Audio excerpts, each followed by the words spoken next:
Neno la Bwana linasema katika Yohana wa kwanza sura ya 2 mstari wa 15 hadi 16. Nitasoma kwa msaada wa Bwana Yesu. Msiipende dunia wala mambo yaliyomo katika dunia.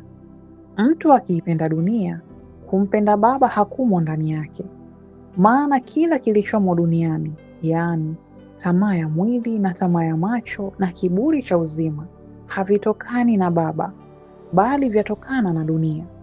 Na pia tukisoma katika Warumi 12 mstari wa 2, neno la Bwana linasema, wala msiifuatishe namna ya dunia hii, bali mgeuzwe kwa kufanywa upya nia zenu, mpate kujua hakika mapenzi ya Mungu yaliyo mema, ya kumpendeza na ukamilifu.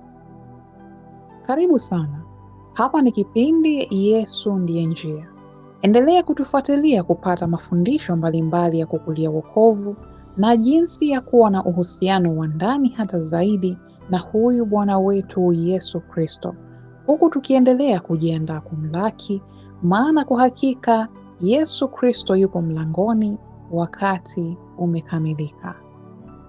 Na leo tunaenda kuwa na somo lenye kichwa sanamu ya mpira au football. Somo hili limeweza kuandaliwa na mtumishi wa Bwana mwinjilisti Alan Wallace kwa msaada wa Roho Mtakatifu, na msomaji wako wa leo ni Pili Elijah. Na bila kupoteza wakati, tuingie moja kwa moja katika somo letu, ila kwanza kabisa wacha tukabidhi kipindi kwa Roho Mtakatifu ili somo hili likaweze kuwafikia wale wote aliowakusudia. Karibu. Baba, katika jina la Yesu Kristo, mtakatifu wa watakatifu Bwana, tunakushukuru mfalme wa falme kwa siku nyingine hii ya leo. Baba, tunakushukuru kwa ajili ya somo hili ambalo Bwana umetuandalia.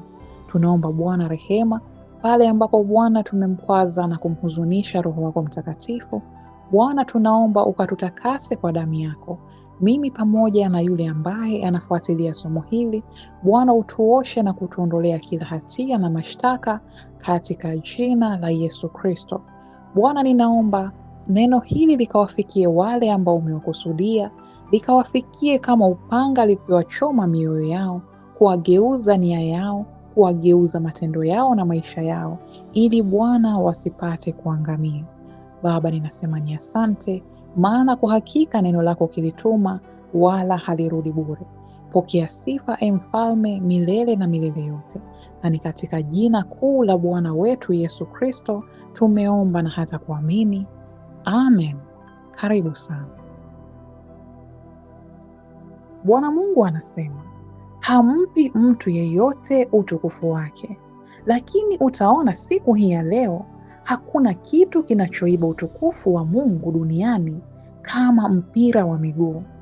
Ingawa watu wanaenda sehemu za ibada, lakini huu mchezo wa mpira umeiba sana sifa na utukufu wa Mungu. Goli linapofungwa, watu hutoa shangwe wasioitoa wakati wa kumtukuza Mungu.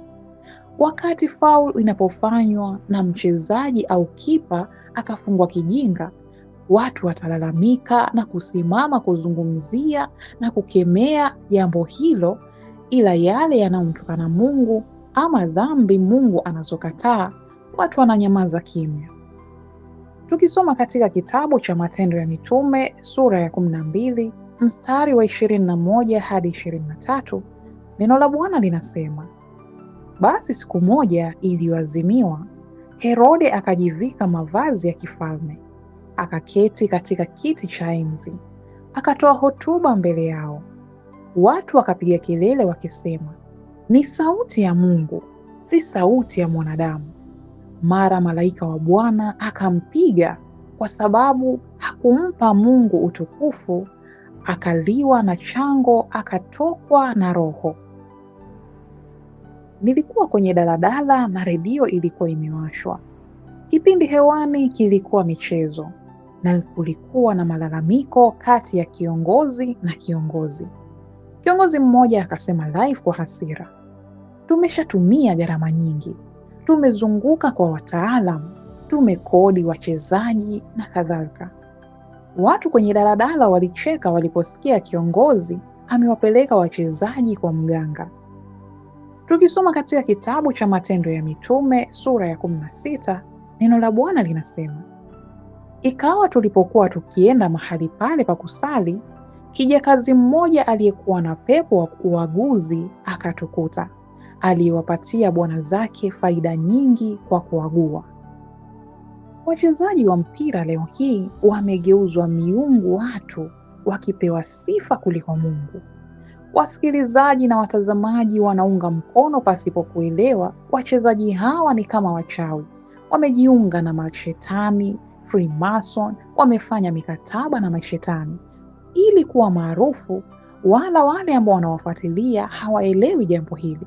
Kwa ujinga, watu wengi husema kapewa kipawa na Mungu. Tukisoma katika kitabu cha Matendo ya Mitume sura ya 8 mstari wa 9 hadi 11, neno la Bwana linasema, na mtu mmoja jina lake Simoni, hapo kwanza alikuwa akifanya uchawi katika mji ule, akiwashangaza watu wa taifa la Wasamaria, akisema ya kuwa yeye ni mtu mkubwa. Wote wakamsikiliza, tangu mdogo hadi mkubwa, wakisema, mtu huyu ni uweza wa Mungu ule mkuu. Wakamsikiliza kwa maana amewashangaza muda mwingi kwa uchawi wake.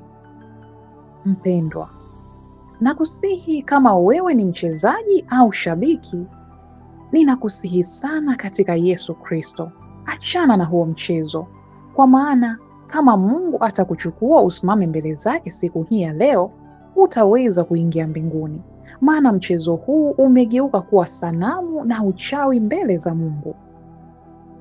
Tukisoma katika kitabu cha Luka sura ya 16 mstari wa 15, neno la Bwana linasema, akawaambia, ninyi ndinyi mnaojidai haki mbele ya wanadamu, lakini Mungu awajua mioyo yenu, kwa kuwa lililotukuka kwa wanadamu huwa chukizo mbele za Mungu. Utaweza kusema, wazungu nao uchawi wao upo wapi?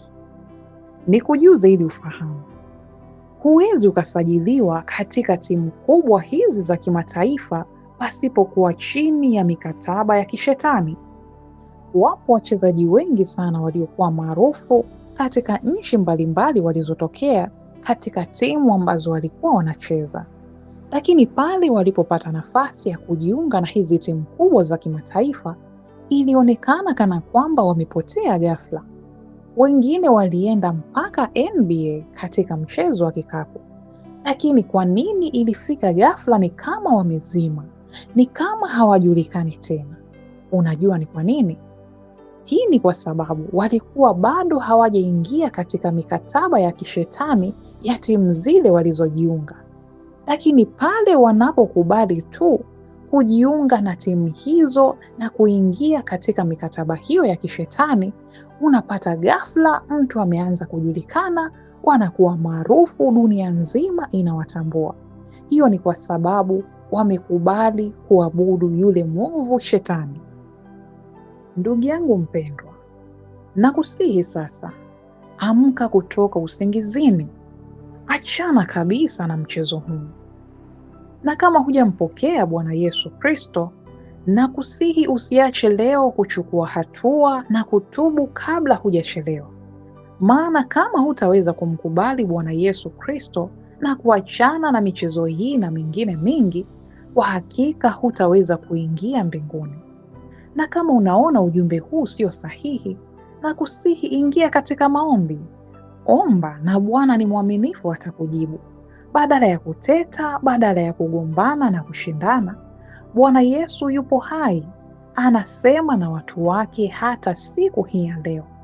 Muulize na nina uhakika ataweza kukujibu kwa ufasaha na kwa ufafanuzi hata zaidi kuliko nilivyokueleza. Na huo ndio mwisho wa somo letu hili la leo. Nina imani umeweza kufunguka macho na kujua jinsi ambavyo huyu mwovu shetani amewatega wengi, ila usikubali kunaswa na mtego wake. Basi Mungu akubariki sana wewe uliyeweza kufuatilia ujumbe huu mpaka mwisho, na pengine una mapendekezo, ushauri, support au ungependa kuwasiliana na mtumishi wa Bwana Mwinjilisti Alan Wallace, Utaweza kupata nambari yake ya simu katika video hii na pia mwisho kabisa wa kichwa cha video hii. Endelea kutufuatilia na ninaamini utazidi kubarikiwa hata zaidi. Usikose kushare, kulike, kucomment na mengine mengi kwa ajili ya kujengana. Hadi wakati mwingine, shalom, shalom.